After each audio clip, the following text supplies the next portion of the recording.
If you're doing any kind of creative testing at scale, you need a dashboard to help you visualize and understand what creative elements are working, what ads are working, what concepts are working. So I wanted to record this video to show you how I look at and monitor creative tests. I use Facebook's ad reporting for this, and it's very powerful. It pulls from the same data source as Motion, and in my opinion, it's a little bit more flexible than Motion, and it's also free. I'll just dive right in. And my columns, I have the ad set name, and the way I do creative testing is I upload about 4 to 5, maybe even up to 6 video variations or ad variations in an ad set, isolating variables within each variant. So then I know which hooks work, what visual hooks work, which scripts work, concept, etc., etc. So the concept is grouped at the ad set level. And then within the ad set level, we have the ad name. So the second column is the ad name. And then this is how it's broken down. I have delivery, whether it's active or not, amount spent so far, the amount of results or purchases it's gotten, the cost per purchase or cost per result. And I have a conditional rule on this, which I love, so I can easily visualize what's working or not. And you can do this with the conditional formatting rule. It's like Excel or Google Sheets if you use that.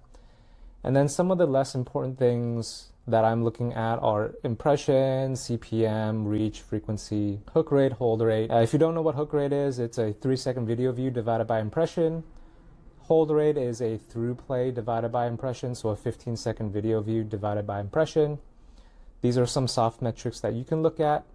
I also like to look at cost per 3-second video play, average view duration, link click CTR, result rate. And so some of the other filters I have, this is specific to this ad account, but campaign name contains testing. So I always recommend that you set up a separate creative testing campaign if you're above $50,000 a month in spend, so that you're able to test ads, because more often than not, Facebook's going to spend most of an ad set's budget on one ad, and sometimes it doesn't get it right.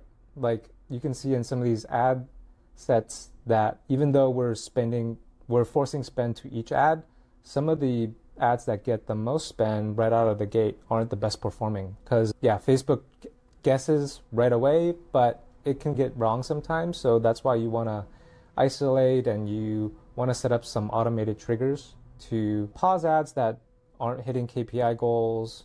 So in our case right now, we have our first automated trigger to pause an ad is after $150 in spend. And this is based on a 3x and based on observing how the ads perform and how they tend to scale up over time. And generally in this account, if an ad hasn't gotten any purchases after $150 in spend, then there's a very small chance it becomes a winner. So this helps us test more ads while keeping costs low. So that's the first gate, is that $150 in spend, 0 conversions cut. Second gate that we have is after $300 in spend, if it has a CPA higher than either $75 or $80 cut. And then the third gate is if spend is over $500 and CPA is over 65, then pause. So those are the 3 gates that I have set up and recommend setting up for yourself. Then you can go in here and create this report and pretty easily understand what ad sets are working, what ad set tests are working, what ads are working, and then color coordinate your own rules. So in our case here, our rule is if the ad has a cost per purchase less than $65 after $150 in spend, then it's considered good enough. And we'll duplicate that into our winning ad campaigns, which run worldwide. Our creative testing campaign here is in the US. So yeah, I hope this was helpful. Again, these are the columns. You can just pause the video and take a look. You can create your own custom conditional formatting for your metrics. You might want to create some conditional formatting for cost per result or cost per trial, cost per purchase, and then some of the soft metrics that you can look at: hook rate, hold rate, CTR. You can look at the total amount of ads that you've tested that meet your criteria in terms of minimum spend. We've tested 40 different ad variations within a little over a month, and we have 6 ads that have hit our CPA goal. So our creative win rate in this case is 6 divided by 47, about 12-13%, which is a little higher than what I generally see. Generally, I see a 10% win rate. I've even heard win rates around 2%.